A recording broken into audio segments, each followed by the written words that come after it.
Muy bien, pues muy buenos días a todas y todos. La Comisión Estatal de los Derechos Humanos de Chiapas, pues les da una cordial bienvenida a nuestra plática de los lunes número 45.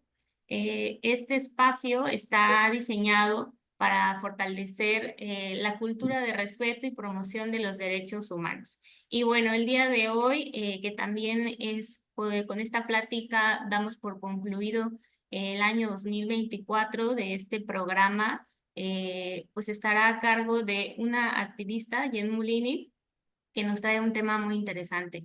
Y para dar inicio, quiero invitarlos a que escuchemos el mensaje de bienvenida del licenciado Juan José Cepeda Bermúdez, presidente de la Comisión Estatal de los Derechos Humanos de Chiapas. Adelante, presidente. Gracias, gracias, directora. Muy buenos días a todas y todos. Realmente es un gusto darles la más cordial bienvenida a esta plática de los lunes, como todas las semanas. Un espacio que hemos buscado que sea propicio para reflexionar, para aprender, para promover el respeto a los derechos humanos. Quiero agradecer a todas las personas que nos acompañan de manera remota y bueno, de manera especial saludo a nuestra invitada, a la licenciada Jen Mulini, a quien agradezco muchísimo su generosidad al compartir pues su tiempo, su experiencia, sus conocimientos en esta conferencia que ha titulado como Cinco estrategias de inclusión efectiva. Esta plática se enmarca en la conmemoración del Día Internacional de las Personas con Discapacidad. Se conmemora los días 3 de diciembre de cada año, una fecha que nos recuerda la importancia de promover los derechos y el bienestar de las personas con discapacidad, eh, eh, más allá de reflexionar, que es desde luego el propósito de estas conferencias de los días lunes. Quisiera que en esta ocasión lo viéramos como una invitación a la acción, una invitación al compromiso. La inclusión no debe ser solo un principio ético, sino una responsabilidad que debemos asumir en nuestras instituciones, en la comunidad donde nos desenvolvemos y en general en nuestros espacios cotidianos. Es algo que debe caracterizar nuestro estilo de vida, así, que nuestro estilo de vida se distinga por ello. Y desde luego quiero decir que esta es la mejor manera como podemos cerrar este año. Hoy es la última conferencia del año y es una conversación que nos inspira a convertir la inclusión pues como una práctica cotidiana. Les decía que nos distinga en nuestro diario comportamiento. Las estrategias que hoy compartirá nuestra ponente, pues son herramientas para avanzar hacia estos entornos que respeten, que valoren, que aprovechen la diversidad como algo tan positivo y tan rico como lo es. Estoy seguro, maestra Jenny, que su mensaje nos inspirará a repensar nuestras conductas, a identificar áreas donde podemos hacer más para garantizar una verdadera igualdad de oportunidades. Los invito a que escuchemos con atención a la maestra Mulini y aplicar lo que aprendamos en nuestros contextos personales y profesionales. Como ya comenté, esta plática cierra el año, un año que deseo haya sido lleno de aprendizajes, de desafíos superados y sobre todo de avances hacia una sociedad más inclusiva, más respetuosa. Les deseo felices fiestas decembrinas y un año 2025 de bienestar para todas y todos. Muchas gracias, maestra Mulini. Muchas gracias a todas y todos. Muchas gracias, presidente, por su mensaje. Y pues bueno, para continuar, quiero presentarles un poco acerca de nuestra ponente para que conozcamos de ella. Me permito compartirles una breve semblanza. Eh, Jen Mulini es originaria del estado de Hidalgo, también es hablante de náhuatl y actualmente cursa la licenciatura en comunicación en la Universidad Nacional Autónoma de México. Su obra fotográfica, denominada Metas, Pasiones y Retos, Mujeres con Discapacidad, se ha expuesto en espacios como el Monumento a la Revolución, el Complejo Cultural Los Pinos y el Museo Interactivo de Economía, entre muchos otros. También es integrante del colectivo Mexicanas con Discapacidad AC. Forma parte del movimiento de las personas con discapacidad y es periodista en el portal yotambién.mx, especializado en periodismo inclusivo y accesible para personas con discapacidad. Además de ser creadora de contenido, promueve actividades enfocadas a la inclusión, a generar redes de apoyo y gestión de proyectos sociales. Además de conferencista y activista por los derechos de las mujeres con discapacidad, también ha colaborado en la producción de cápsulas del Canal 11. Estimada Jen, pues es un honor contar con tu presencia y con tu experiencia el día de hoy. Seguramente tendrás muchísimo que compartirnos, así que te cedemos la palabra. Adelante, por favor, y en un momento se comparte tu presentación. Claro que sí. Hola, ¿qué tal? Muy buenos días. La verdad es que estoy muy emocionada. Así que sin irme a Chiapas, ando hasta allá. Y qué bonito. Muchas gracias por este espacio. Creo que es una gran iniciativa en que lunes con lunes se arranque así, de esta forma. Así que felicito a los organizadores y a quienes han llevado esta iniciativa. Y a veces iniciar no es lo más difícil, sino mantenerse y continuar y que el espacio y la comunidad siga creciendo. Así que pues muchas gracias por esta invitación y sin más, bueno, creo que es importante empezar a hablar justo de este tema porque tenemos ahora sí que un poquito menos de una hora y a mí me gusta pues también saber que andan por ahí participando, así que pueden reaccionar levantando la manita los que están por ahí en Zoom cuando llegue a preguntar algo, sobre todo para saber qué tipo para hacerlo un poco más cercano, porque así se siente un poquito distante, pero es importante también justo que la última parte es en donde vamos a responder preguntas. Así que vamos a comenzar con la presentación en cuanto ustedes me digan. Ah, muy bien, ahí está.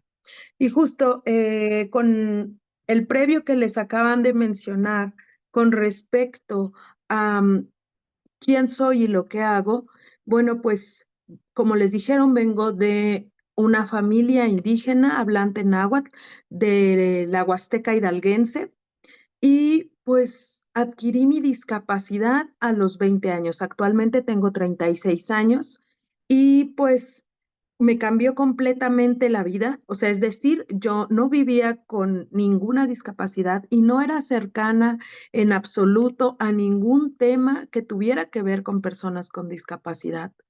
Entonces, con esto, quiero contarles justo que al inicio fue muy complejo.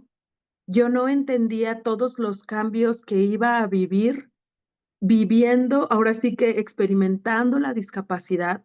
Yo no sabía cuáles eran los cambios dentro de mi familia, dentro de la sociedad, incluso con mi propio cuerpo, porque lo que sucedió conmigo fue que tuve un accidente automovilístico camino a un concierto y físicamente me explotaron las vértebras de T5 a T10, que son las vértebras torácicas.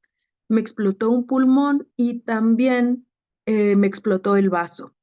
Con todo esto, estuve como 3 años y medio hospitalizada, entrando y saliendo del hospital. Me hice cliente frecuente. Hacían bromas en el hospital diciendo, no, pues ya vienes por el calendario, por la gorra, por la taza, por el termo.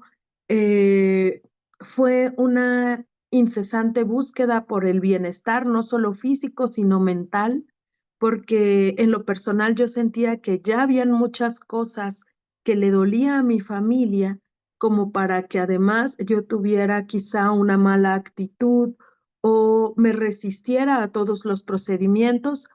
Entonces, para mí, como mujer indígena y que actualmente vivo con discapacidad, pero que también formo parte de la comunidad LGBT, soy bisexual, es muy complejo hablar de todas estas intersecciones. Así que es por eso que quiero compartirles 5 estrategias de inclusión efectiva. ¿Por qué? Porque mucho se habla de inclusión y la inclusión sigue siendo un sistema que dice quién sí entra y quién no. Entonces, para realmente tener una inclusión efectiva y que forme parte de nuestro día a día y no solo de un grupo selecto de privilegiados, es importante tomar en cuenta un montón de cosas que a continuación les voy a comenzar a contar. Así que 5 estrategias de inclusión efectiva fue y se ha dado como resultado de estos 15 años de discapacidad que llevo viviendo en la comunidad rural indígena de Aguatitla y aquí en la Ciudad de México. Y la fotografía que acompaña esta presentación es del año pasado, del movimiento de personas con discapacidad, del recorrido que hacemos de manera anual, tomando las calles y la avenida principal aquí en Avenida Paseo de la Reforma. Y quiero contarles un poquito justo también de este movimiento porque les voy a ir contando tanto las 5 estrategias de inclusión efectiva, pero también les voy a contar acerca del movimiento de personas con discapacidad. El color fosfo, que es el que se toma en cuenta para que el movimiento sea reconocido, es porque este color amarillo fosforescente es el más visible a los ojos humanos. Entonces, es por eso que elegimos este color para que nos represente como movimiento y el paliacate fosfo, este color es el símbolo de tú también estás aquí, como se ve una consigna al fondo, porque hay muchas personas con discapacidad, millones, que no pueden salir de sus casas, que no pueden salir porque su familia no lo permite, porque las condiciones mismas de la falta de accesibilidad, sobre todo cuando se viven en condiciones de las poblaciones rurales indígenas, es mucho más difícil salir. Así que vamos a dar continuidad a la siguiente diapositiva, por favor. Vamos a comenzar dando un pequeño repaso de conceptos porque a veces parecía que se nos olvida o las palabras también a veces son como muy rebuscadas. Así que hablemos primero de qué es interseccionalidad y si bien dice que es una herramienta analítica que sirve para reconocer las desigualdades sistémicas o los factores sociales que configuran a partir de los diferentes, ahora sí que entre más combinados sean estos factores sociales, puede existir una mayor discriminación. Por ejemplo, la edad. La edad requiere mucho, más bien nos dice mucho de qué tanta atención prioritaria necesitamos. Por ejemplo, los bebés tienen una atención prioritaria porque dependen completamente de alguien más para ser cuidados. Algunas personas con discapacidad, dependiendo del tipo de su discapacidad, es necesario que se reciban cuidados, pero también depende de si son hombres, si son mujeres, de si tal vez es una persona trans con discapacidad o una persona con alguna interseccionalidad adicional que tenga que ver con la diversidad sexual, quizá en dónde nacieron, en dónde viven actualmente y mucho también tiene que ver con la comunidad que nos rodea. Así que todos estos factores sociales, además del nivel socioeconómico y de si es una persona que se encuentra en libertad o tal vez privada de su libertad, tiene que ver con la forma en la que va a poder recibir o disfrutar de estos derechos humanos. ¿Podemos ir a la siguiente, por favor? ¿Qué es el capacitismo? Ojalá que algunos de ustedes ya hayan escuchado o hayan entendido este concepto que se está retomando últimamente de una manera pues cada vez más familiar. El sistema de opresión que se vive, que tiene como ideal un cuerpo normativo, es decir, que un cuerpo que camine, que escuche, que vea, que hable, que se conduzca con la normalidad hegemónica, es decir, que es lo que ha mandado ahora sí que los estereotipos de una persona blanca, cisgénero, que camine con sus dos piernas sin ningún apoyo técnico, que pueda hablar, que pueda escuchar, que pueda ver, pareciera que este tipo de cuerpo es más valioso que los cuerpos que no ven, que no escuchan, que no caminan, que no se pueden mover, que no pueden conducirse con esta normatividad. Y entonces, también se involucran a los cuerpos gordos, racializados, enfermos o, como les decía, con discapacidad. Les voy a poner un pequeño ejemplo de capacitismo porque a veces, si solo explicamos los conceptos, no podemos entenderlos de una manera más profunda hasta que lo ligamos con alguna historia. Yo me di cuenta del capacitismo, o más bien me sorprendí del capacitismo, una vez que iba con una pareja y felicitaron a mi pareja por ser mi novio.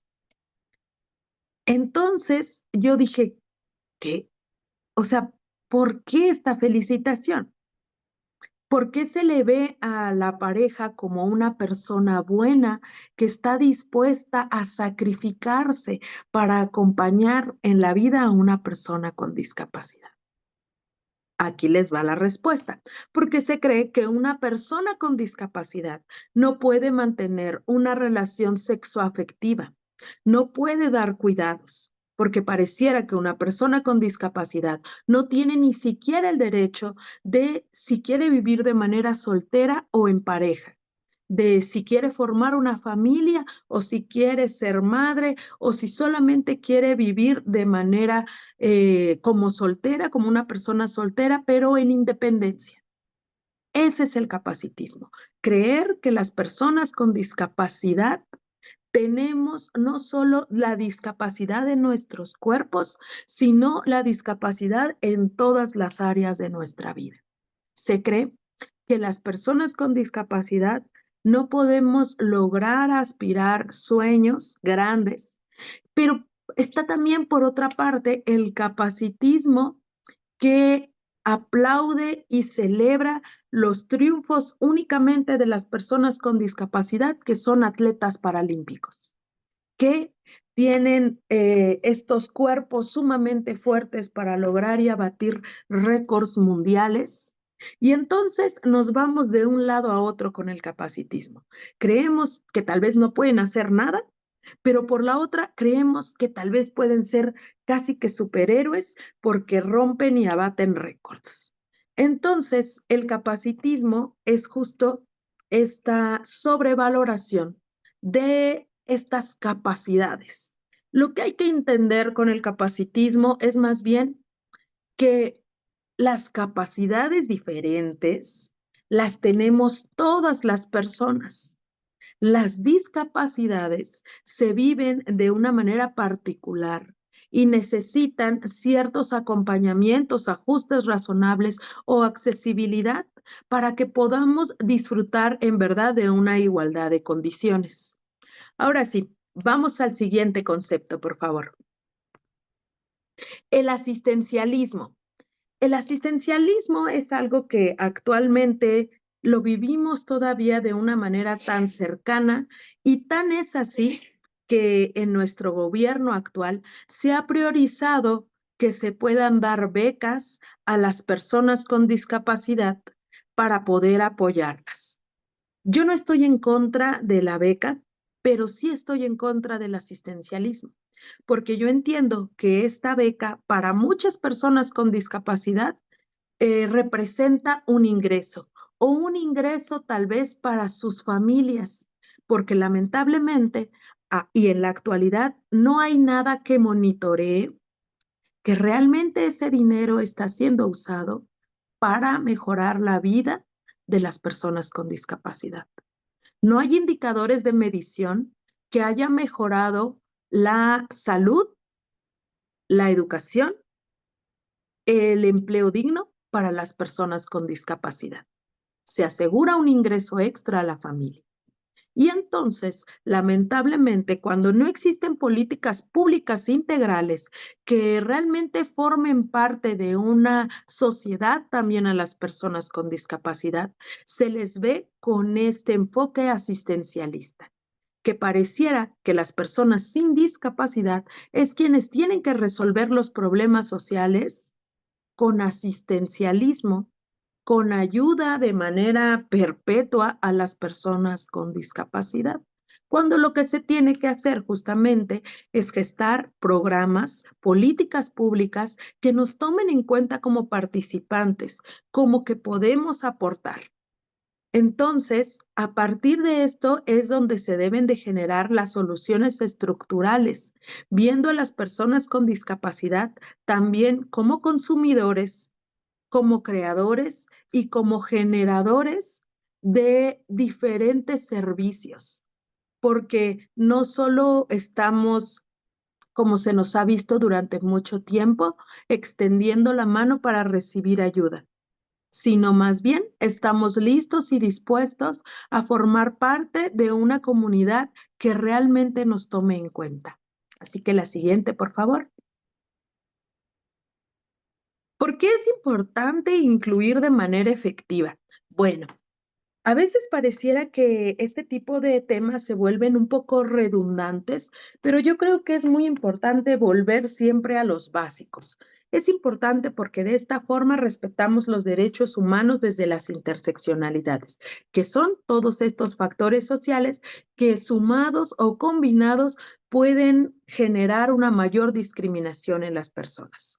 Promover la no discriminación. ¿Cómo? Pues justo tomando en cuenta cada una de estos factores sociales que nos pueden afectar si no tomamos en cuenta que todas las personas funcionamos diferente.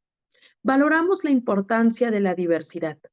Es muy complejo intentar convencer muchas veces que la diversidad nos genera riqueza.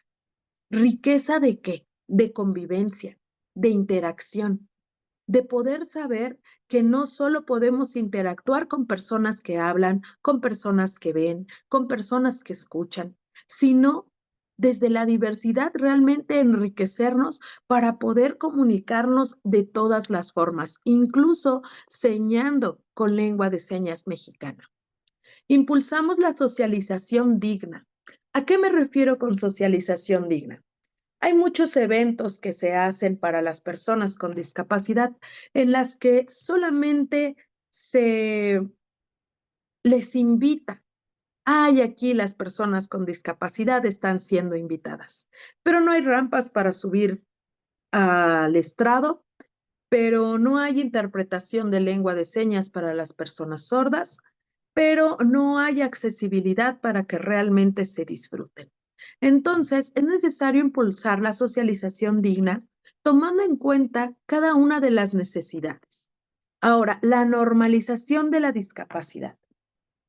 Esta es sumamente necesaria porque seguimos viendo la discapacidad como algo alejado. Seguimos viendo la discapacidad como algo que no nos va a pasar o que tal vez a nuestra familia no va a llegar. Pero de acuerdo a la OMS, a la Organización Mundial de la Salud, dice que al menos cada una de las personas vamos a vivir 8 años con discapacidad. Esto debido directamente a la misma edad, a alguna enfermedad o algún accidente como en mi caso. Así que Por estas razones es necesario incluir de manera efectiva. Vamos con la siguiente, por favor. Ahora sí, veamos 5 estrategias de inclusión efectiva. Y yo les aseguro que cuando ustedes las conozcan, digan, pues es que están bien fáciles. Y de eso se trata, de poder hacer las cosas más fáciles, porque entre más fáciles, más replicables. A la siguiente, por favor. Empatiza. Es necesario empatizar no solo desde me voy a poner en tus zapatos, sino más bien desde hacer conciencia de los factores sociales que les comentaba al inicio: el género, la edad, el lugar en donde viven, el lugar de origen, la clase social, la diversidad sexual, por mencionar algunas. Porque muchas veces lanzamos juicios sin tomar en cuenta los diferentes factores sociales y creemos que todos estamos en el mismo escalón, por así decirlo. Y no, hay personas que por nuestra condición de vida, ya sea por una discapacidad, por nuestro género o por las mismas violencias dentro de nuestra familia, es más difícil que podamos salir adelante que otras. Vamos con la siguiente, por favor. En la segunda estrategia es muy importante informarnos, pero ¿de dónde nos vamos a informar? Muy bien. Bueno, pues es importante informarnos no solo de lugares que tienen la información confiable, como el INEGI, como el CONADIS, como el Coneval, y todas esas instituciones que arrojan fuentes pues importantes de información, sino hay que informarnos directamente también de las mismas personas con discapacidad. Y aquí rápidamente aprovecho para poder mencionar cuáles son los tipos de discapacidad que conviven todo el tiempo, desde hace mucho tiempo. La discapacidad no es un tema nuevo, sino más bien que apenas se nos está dando la visibilización. Motriz, personas con discapacidad que tienen problemas para poder movilizarse de manera libre si no tienen algún aparato ortopédico como una silla de ruedas, bastones, muletas, prótesis, andadores, y diferentes apoyos técnicos que pueden ayudar o pueden mejorar nuestra motricidad. Las personas con discapacidad visual, que son de 2 tipos, ya sea ciegas, que no se les dice invidentes, esto es muy importante, no se les dice invidentes, se les dice ciegas, y eso porque ellas directamente lo solicitan. Las personas con discapacidad visual también existen de aquellas que tienen una visión limitada, que no se les dice débiles visuales, sino se les dice personas con baja visión. Esto es muy importante porque desde que somos o sea, desde la parte de los funcionarios, desde la parte del gobierno, desde la parte de quienes gestan las políticas públicas, es sumamente importante que se utilicen las palabras que son correctas, que son aprobadas por la OMS y por la Convención de los Derechos Humanos, la Convención Internacional de los Derechos Humanos. Así que es por esto que se los comento. Entonces, retomando, no se dice invidentes, no se dice débiles visuales, se dice personas ciegas y se dice personas con baja visión.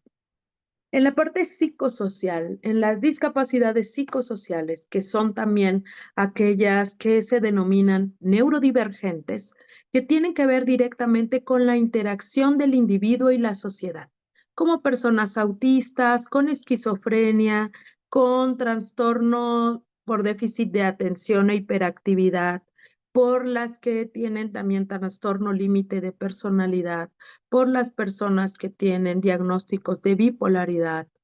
Esto es la discapacidad psicosocial.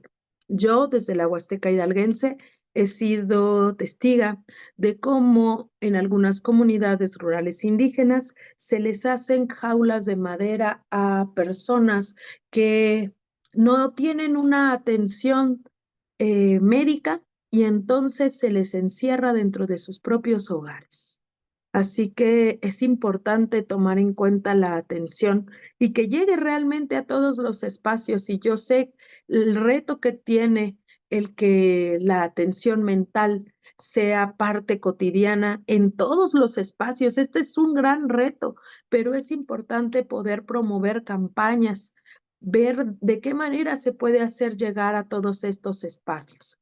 Continuamos con la discapacidad auditiva. La discapacidad auditiva también la hay de diferentes tipos. Por ejemplo, están las personas con sordera profunda, que es importantísimo que no se les siga diciendo sordomudos. Sordomudos está mal visto por la comunidad sorda. ¿Por qué?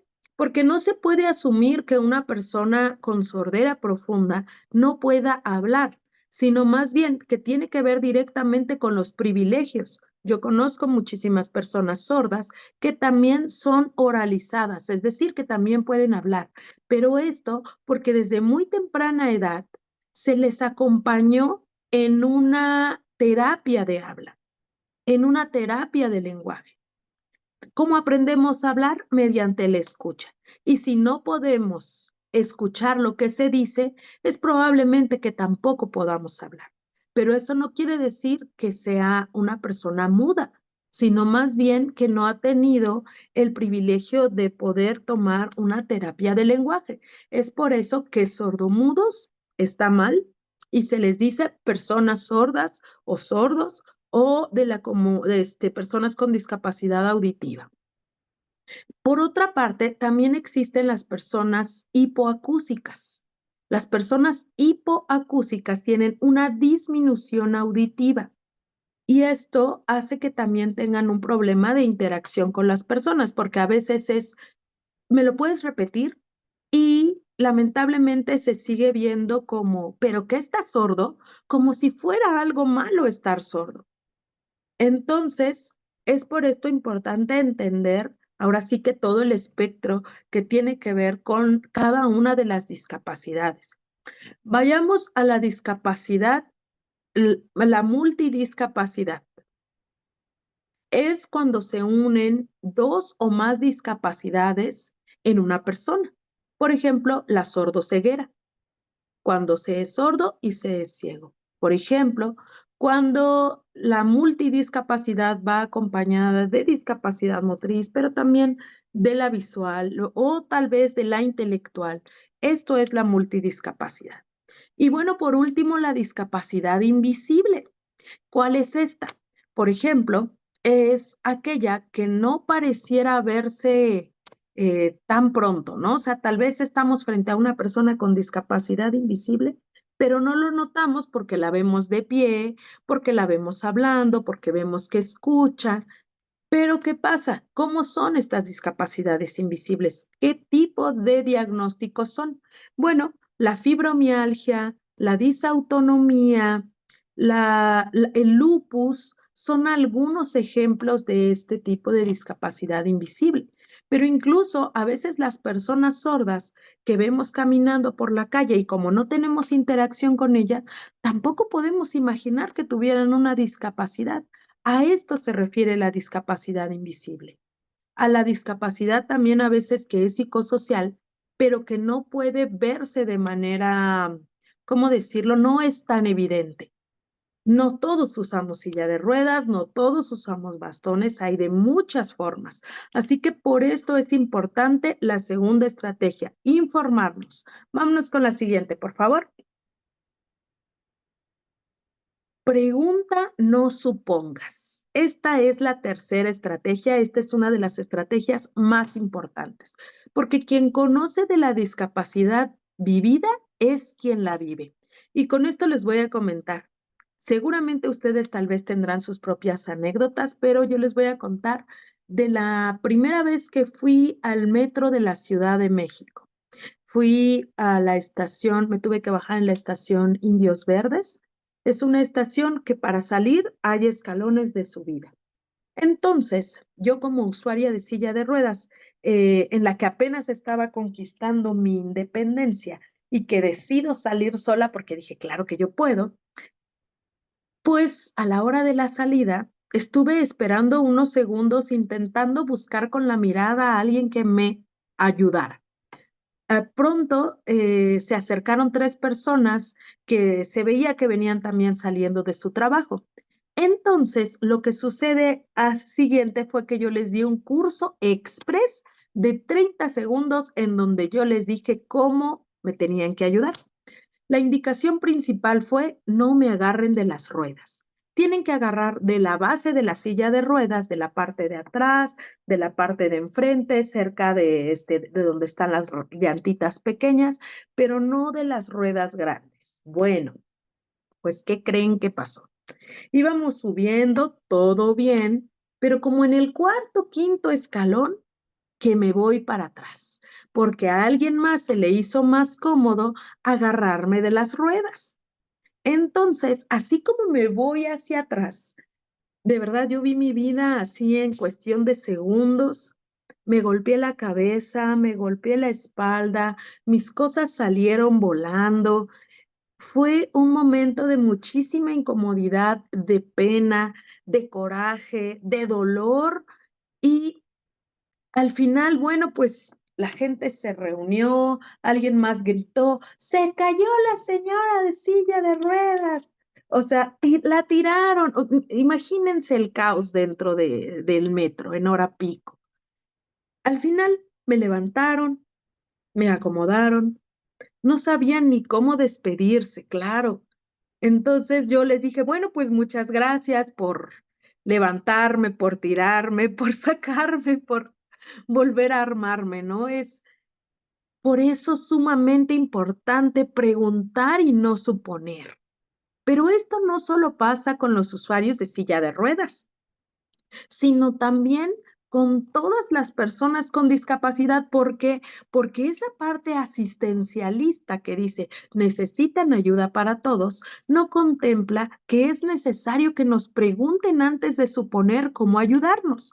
Y por eso es esencial que se hagan estas 2 preguntas siguientes. La primera es: ¿necesitas ayuda?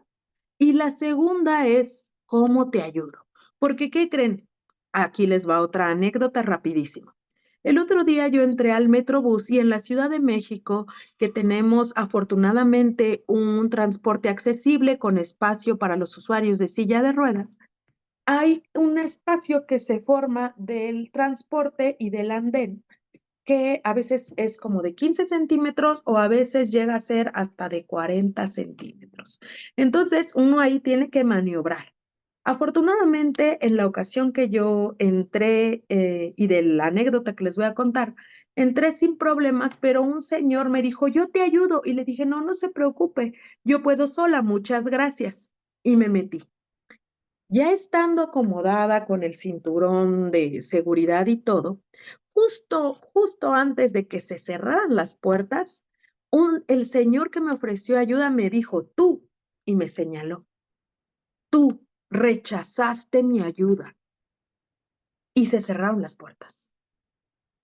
Yo no pude ya decirle nada porque, pues, se cerraron las puertas, o sea, aunque yo hubiera querido decir algo, pero me sorprendió mucho, porque en mi mente lo que yo respondí fue: "No, yo no rechacé tu ayuda. Tú no respetaste mi individualidad. Tú no estás respetando mi independencia". Y entonces, más bien, el rechazo que tú sentiste es una herida que tú tienes que trabajar, que no me corresponde a mí sanar. Entonces, esto se los cuento justamente porque cuando alguna persona les diga que no necesitan ayuda, no lo tomen personal. Respeten su independencia. No saben detrás de ese logro cuántos intentos fallidos hubo, si tuvo que tomar un curso, si hay alguien más que le enseñó, si esto es algo que a ella le da importancia en su vida y que le hace sentir feliz. Así que por eso es la importancia de preguntar y no suponer. Nos vamos con la siguiente estrategia, por favor. Cuarta estrategia: respeta los espacios.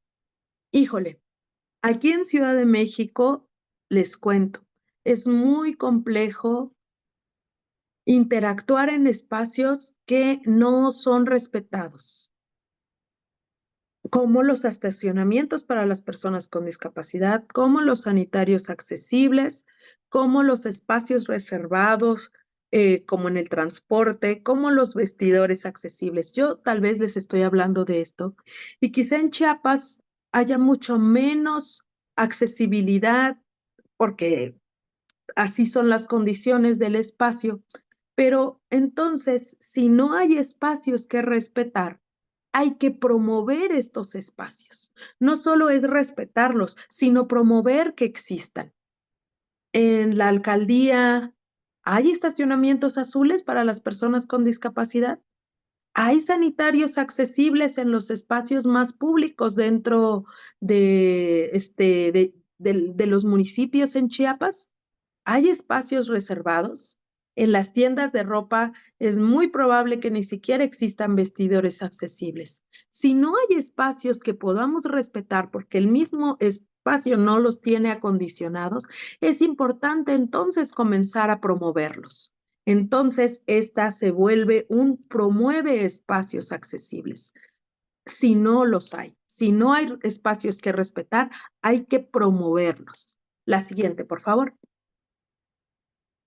5, comparte las estrategias. Pues miren, la verdad es que hemos avanzado en un muy buen tiempo porque nos va a dar tiempo para preguntas y respuestas, porque esta es la 5ª estrategia.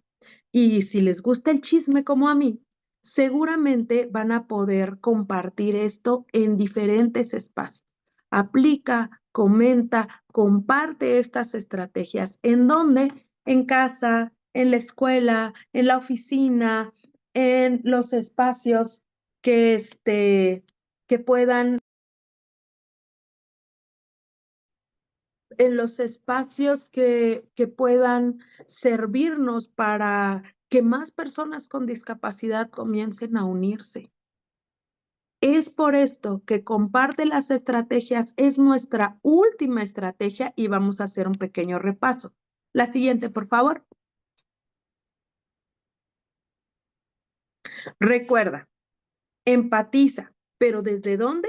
De la conciencia de que existen diferentes factores sociales que pueden hacer que algunas personas sean más privilegiadas o más discriminadas que otras. Infórmate. ¿De dónde nos vamos a informar? Pues no solo de las páginas que son formales, que son oficiales, sino directamente también de las personas con discapacidad. Pregunta, no supongas. Nuevamente, pregunta, no supongas con quién. Directamente con las personas con discapacidad. Respeta los espacios o en el lugar o en su lugar, promueve los espacios accesibles. Y por último, comparte las estrategias. Realmente todas y cada una de estas son muy fáciles y ahorita seguramente ustedes lo van a comentar, espero que así sea, porque esto no es nada del otro mundo. Esto, si bien ha sido mi experiencia, entendiendo que hasta que no realicemos o hasta que no hagamos una verdadera comunidad, es como podemos realmente empatizar. Y antes de las preguntas y respuestas, me gustaría contarles algo que dentro del movimiento de personas con discapacidad estamos haciendo. Tenemos mes con mes un Disca Picnic. ¿Y qué es el Disca Picnic? Bueno, pues es un picnic enfocado para que vayan personas con discapacidad y sus familias y personas sin discapacidad. ¿Por qué? ¿Por qué no solo lo hacemos para las personas con discapacidad? Bueno, pues porque es sumamente importante que personas con y sin discapacidad comencemos a convivir realmente. No solo a tomar conferencias, a leer al respecto, sino directamente para platicar, para comentar, para compartir qué es lo que nos apasiona, qué es lo que nos mueve, qué es lo que verdaderamente necesitamos. Porque muchas veces creemos que lo sabemos, pero no. En las marchas de junio también se visibiliza la participación de las personas con discapacidad. Así es. Fíjense que en Ciudad de México estamos presentes durante todo el año. Hacemos el Discapicnic mes con mes, pero para el 8 de marzo yo soy orgullosamente quién forma la contingenta de mujeres con discapacidad y aliadas para la marcha del 8 de marzo aquí en Ciudad de México. Y el primer año, les cuento, fuimos 50 mujeres con discapacidad aliadas. El segundo año, 120. Y en este tercer año, 2024, 220 mujeres con discapacidad aliadas que salimos a luchar por nuestros derechos. Esto fue del 8M. Y para el Pride fuimos igual como 250 personas con discapacidad y aliadas, y de ellas 110 personas sordas, la comunidad más grande de sordos que asiste a una marcha. Esto fue wow. Y claro, también nuestro recorrido del día 3 de diciembre que se hace en diferentes estados y desde el movimiento actualmente Uruguay, Costa Rica, Colombia, Bolivia, Ecuador y actualmente se acaba de unir Japón. Entonces, todos estos esfuerzos que estamos haciendo no solo están tocando la República Mexicana, sino desde todos los espacios. Así que muchísimas gracias y yo creo que me van a ayudar por ahí a leer los comentarios o si van a abrir micrófono, pues con muchísimo gusto. Creo que tengo una última diapositiva.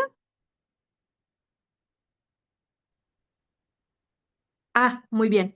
De acuerdo. Les invito a escanear este código porque en este código yo les comparto diferentes materiales. Ahora sí que si les gusta el chisme, si les gustaría aprender náhuatl, lo enseño en TikTok, pero también pueden descargar un libro sumamente importante que siempre lo recomiendo, que se llama Ni más ni menos, que habla de cómo explicarles la discapacidad a los niños.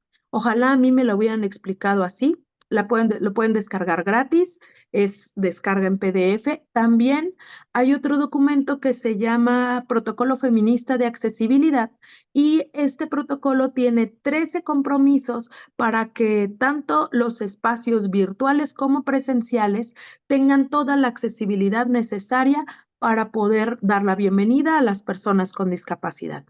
Y si por ahí conocen a Alexis el Ojitos de Huevo y su participación en la serie Netflix y a Gus Guevara, también gran activista por los derechos de las personas con discapacidad, tenemos un podcast que se llama Discasino, que también se encuentra en el link de este código QR, en donde van a poder escuchar diferentes capítulos en los que hablamos de los derechos de las personas con discapacidad, pero también de la sexualidad y también de cómo somos representadas en los medios de comunicación. Así que ustedes escaneen eso, echen chismecito por ahí y directamente ahí vienen mis redes sociales. Yo les contesto de manera directa por si alguna vez tienen alguna duda o tienen ganas de alguna colaboración, que llevemos alguna conferencia o alguna de la exposición fotográfica de la que soy directora. Esto está abierta a la comunicación para que podamos hacer cosas juntos. Así que ahora sí, muchísimas gracias y vamos a comenzar con esta parte de preguntas y respuestas que vamos muy bien en tiempo. Muchísimas gracias, estimada Jem. Pues esta exposición que nos has dado, la verdad, el día de hoy, muy clara. Creo que hemos aprendido muchas cosas y yo he tomado nota de varias de ellas que tenemos que ir corrigiendo también, ¿no? Y pues bueno, dentro de la sesión de preguntas, te leo una por aquí que tenemos. Nos dice si en las marchas LGBT que se realizan normalmente en el mes de junio, ¿has notado que hay visibilización o hay participación de las personas con discapacidad? Sí, claro, de hecho ya este es nuestra tercera vez en la marcha del orgullo LGBT. Y la primera vez que asistimos fue un caos. Ni siquiera pudimos participar porque la gente, asistió tanta gente que comenzó a comprimir el contingente y tuvimos que salirnos. Pero la segunda vez lo hablamos y hablamos con los organizadores y nos dejaron encabezar la marcha para que esto no volviera a ocurrir. Así que sí estamos teniendo presencia y es un avance muy importante porque creemos que la diversidad debe de visibilizarse en todas las formas y en todas las condiciones. Así que sí es algo que está ocurriendo, pero no ha sido fácil. Gracias. Perfecto. Una segunda pregunta. Desde tu perspectiva como fotógrafa, periodista, activista, ¿cómo consideras que estas narrativas visuales y los medios de comunicación están o pueden contribuir pues a generar precisamente estos espacios más inclusivos y pues respetuosos de los derechos? Definitivamente los medios de comunicación fungen o como grandes aliados o como este sistema opresor capacitista. ¿Por qué lo digo? Porque hay notas periodísticas que se enfocan desde la tragedia y resulta que son completamente indignas narrativamente para una persona con discapacidad. Entonces, si hay medios de comunicación en esta charla y para todas las personas que escriban al respecto, yo les recomiendo que descarguen en yotambién.mx. Hay un diccionario que se llama ¿Cómo se dice?, que explica exactamente las formas en las que deben de referirse a las personas con discapacidad, contemplando los derechos humanos, la interseccionalidad y sobre todo la dignidad. Se llama ¿Cómo se dice? Y lo pueden descargar, es un diccionario, lo pueden descargar en yotambién.mx. Perfecto, muchísimas gracias. Lo vamos a descargar todos también aquí para irlo estudiando. Y una siguiente pregunta nos dice, ¿cómo contribuir desde la educación a la inclusión efectiva de niñas, niños y adolescentes con TDAH y TDA, quienes son discriminados muchas veces por los compañeros o maestros en las escuelas? Normalmente son etiquetados como niños que tienen una enfermedad o niños problema. Esta es una pregunta que me toca de manera personal porque mi hermano fue diagnosticado desde muy temprana edad con trastorno por déficit de atención e hiperactividad. Y así como ustedes, bueno, como lo acaban de decir, era catalogado como un niño problema. Tardíamente resulta que al hacer igual un diagnóstico, también yo vivía con esta condición, pero para mí, por ejemplo, la escuela siempre fue sumamente fácil. Y para mi hermano era más fácil intentar tener otras actividades. ¿Qué es lo que yo recomendaría? Yo no soy una experta en el tema, esto es sumamente importante, sino solo desde mi parte vivencial. Es importante acercarse a las comunidades neurodivergentes, que por ejemplo en redes sociales ya hay varios. Busquen neurodivergentes, personas autistas, pero importante y ojo, que sean lideradas por personas con discapacidad psicosocial, autistas, que sean directamente quienes viven con TDAH, porque lamentablemente la institucionalización, perdón, muchas veces es liderada por personas que acompañan a las personas con discapacidad neurodivergentes y que buscan una cura y que esto no existe, sino más bien lo que existe es una adaptación. ¿Qué opino yo que deberían de hacerse diferente? Yo sé que también es pedirle muchísimo a los maestros porque a veces ni siquiera les ofrecen capacitaciones, pero desde la parte de la docencia ya hay muchas cosas que pueden implementar o cosas que pueden buscar por su parte, incluso cursos gratuitos que existen justamente para incluir a las neurodivergencias. Así que ahora sí que láncense en una búsqueda por Google, en las redes sociales, sigan a las páginas que lo promueven, porque ahí es donde se les da este apoyo directamente a las personas quienes viven con neurodivergencias y aprovechando, hay una página que se llama Familias Extraordinarias y es una red de familias de personas con discapacidad que se apoyan mutuamente, ya sea desde los pediatras, las terapias, los libros, las materias, los tipos de escuela, todo. Así que esto yo creo que también es algo adicional. Sigan a Orgullo Loco. Orgullo Loco habla también de la educación desde la discapacidad psicosocial. Muy bien. Muchísimas gracias, Jen. Creo que estamos ya próximos al cierre. Pues ha sido una excelente ponencia. Hay algunos comentarios también en los que te felicitan aquí por esta exposición que nos has dado el día de hoy.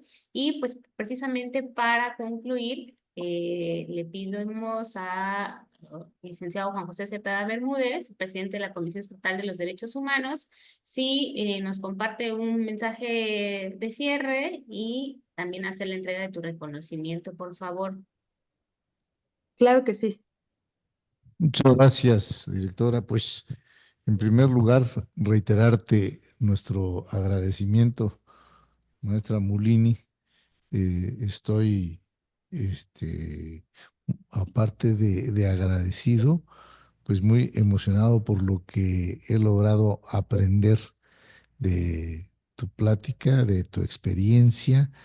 Este, para mí, este, es una sorpresa. Yo no sabía que tu discapacidad es una discapacidad adquirida y ahí, pues, lo primero que viene a mi mente es la disposición, la disponibilidad o la conciencia que debemos tener todas y todos de que en cualquier momento podemos adquirir una discapacidad sin que esté en el control de nosotros el sí o el no. Esto es parte de la vida, parte del ser humano, el vivir esta situación, y solo cuando lo vemos en alguien más viene a la mente, ¿no? Yo realmente te agradezco que nos compartas con tanta claridad temas que a lo mejor en otro momento pudieran considerarse íntimos. Sin embargo, me queda muy claro cuando hablaste del capacitismo que tenemos una enorme debilidad los seres humanos a discriminar porque como le queremos dar valor a un cuerpo cuando todos los cuerpos valen igual, todos los cuerpos están albergando una vida y todas las vidas valen igual y todos tenemos la misma dignidad. Entonces, confundirnos en el darle valor a un cuerpo, creo que es algo que vivimos sin reflexionar, sin darnos cuenta. Yo te agradezco muchísimo porque pues todos, como bien lo dijiste, tenemos capacidades diferentes, ¿no? No somos iguales en ello, somos iguales en dignidad.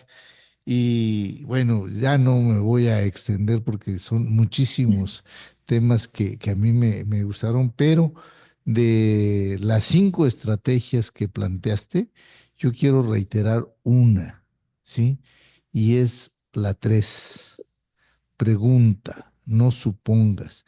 Muchas veces creemos nosotros que somos muy atentos y muy amables, sin consultarle a la otra persona si desea o no nuestra participación en lo que está haciendo. Y esto creo que es algo que nos debe quedar muy claro para la vida cotidiana, para comportarnos siempre con Ujú. respeto a la otra persona. Ya me están diciendo que me excedí de tiempo, por eso ya les agradezco. Licenciada Jen, te vamos a hacer llegar físicamente este reconocimiento que le pido a la maestra Fabiola, que nos haga favor de poner en pantalla, donde la Comisión Estatal de los Derechos Humanos de Chiapas otorga el presente reconocimiento a Jen Mulini por impartir la plática 5 estrategias de inclusión efectiva. Muchísimas gracias, Jen. Este reconocimiento te lo haremos llegar físicamente y deseo que podamos mantener comunicación, siempre empatizar contigo, integrarnos a tu comunidad, que te integres a nuestra comunidad, porque creo que ese entorno respetuoso de los derechos humanos lo tenemos que construir entre todas y todos los días. ¿Sí? Muchas gracias, Jen. Una excelente plática. Es lo que tengo que reconocer y decírtelo porque me gustó mucho. Gracias, Jen. Qué gusto y pues sí, seguimos de este lado abiertos a cualquier colaboración, pues mi objetivo principal justamente es poder difundir esta información, acercarla y que se normalice la discapacidad en todos los espacios. Así que pues muy agradecida por su atención y porque se sigan haciendo cosas por y para las personas con discapacidad, pero realmente un nada de nosotras, de nosotros, sin nosotras, sin nosotros. Muchas gracias. Gracias. Muchísimas gracias, estimada Jen Mulini. Pues reiteramos nuestro profundo agradecimiento. Muchísimas gracias, presidente. A todas y todos quienes estuvieron presentes el día de hoy, gracias por acompañarnos en esta plática y al cierre de este 2024. Les deseamos que pasen unas felices fiestas y nos vemos el próximo año en la próxima sesión de la plática de los lunes. Muchísimas gracias.